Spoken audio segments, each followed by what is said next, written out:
Welcome to the latest Moor Intelligence podcast. In this episode, we look at how COVID has affected tourism on the popular holiday island of Mauritius and how the travel industry there has adapted. I'm Roland Main, editor of Moor Intelligence, and joined by Adash Rugbeer of Moor Mauritius, which has helped many local hotel companies get back on their feet. So Adash, how badly was Mauritius tourism affected by COVID, and do you see signs of recovery in 2022? COVID-19 has wreaked havoc on the tourism sector in the wake of travel disruptions. To fully appreciate the significance of tourism to our economy, plainly, if tourism sneezes, the entire Mauritian economy catches a cold. Pre-COVID, tourism has been contributing on average 9% to the country's GDP. With our closed borders during the pandemic, tourist arrivals have dipped from 309,000 in 2020 to 179,000 in 2021, a number way below our initial forecasts. People have lost jobs and their livelihoods.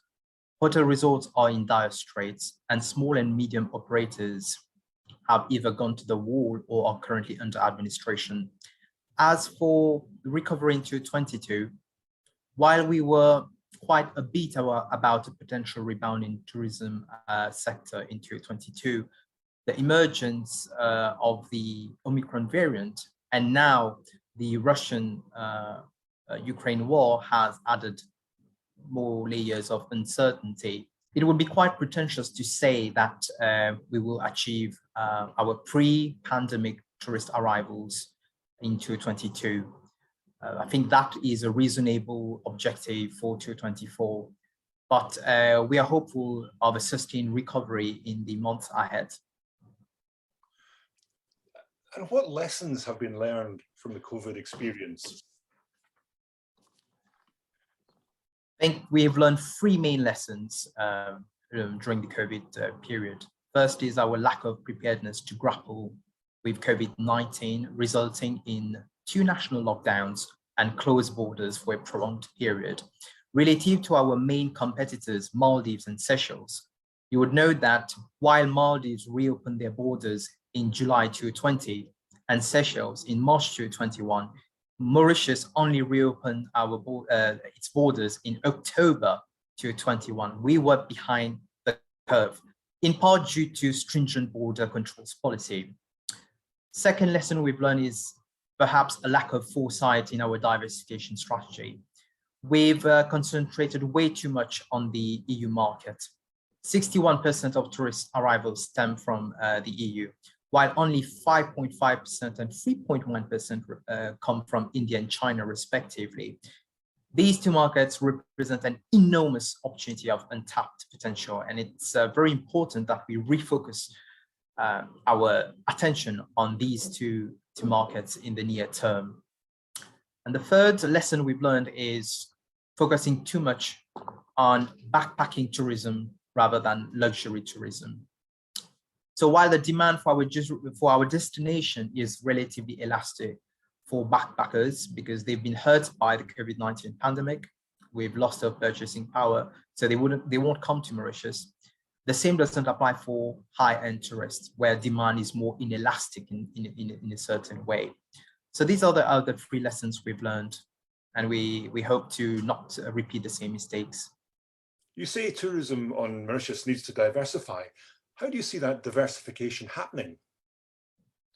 COVID-19 has prompted us to think about the future and be prepared to safeguard our people and destination as a COVID-safe country. I think COVID-19 represents a fantastic opportunity to rethink our existing tourism strategy and business models. In trying to chart a route for recovery and plan for the future, while mired into uncertainty, there are deeper questions that need to be answered to make the sector more resilient, which is why the government has recently unveiled a medium-term and long-term plan for our tourism sector that will focus on demand, supply, and connectivity. So as far as demand is concerned, it's very important to make ourselves, Mauritius, as a tourist destination more visible to our main markets. So the government is investing massively into promotion and rebranding of our destination. We plan to give even more incentives for traveling as well. The second part of the strategy is, if we want that paradigm shift from the backpacking tourists to the high-end tourists, it's really important to understand how to cater for the needs of the high-end tourists, which is why product diversification is central to our diversification strategy, which will focus on promoting new tourism products such as health tourism, cultural tourism, gaming, island gaming tourism, event industry. So these are the two main parts from the demand and supply side, but improving air connectivity is extremely important to our destinations and main markets, and increase the frequency of flights to markets with enormous untapped potential, such as India and China. Of course, laying down a resilient and sustainable tourism roadmap is a protracted process. A strong public-private sector partnership has underpinned our economic success in the past. This multi-stakeholder approach should again help grapple with the challenges facing the hospitality sector and lay the foundation for a rebound in tourism activity before 2024. Well, Adarsh, thank you for that fascinating insight. Let's hope for a big bounce back in the 2022 holiday season.